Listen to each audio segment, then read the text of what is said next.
tapang at malasakit. Sabi ko, Mayor, yung tapang bagay sa'yo. Pero ako po, ay Mr. Malasakit. Pero sa totoo lang po, ako po talaga ay nagpapasalamat.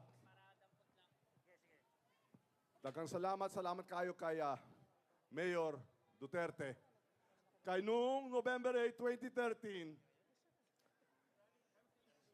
si Mayor Duterte, isa siya na nauna na pumunta sa Tacloban at nagtabang sa atin. Yun ang malasakit.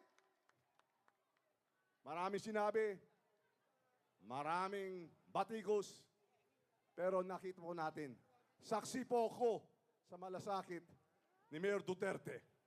Kaya po, hindi ko talaga matatanggihan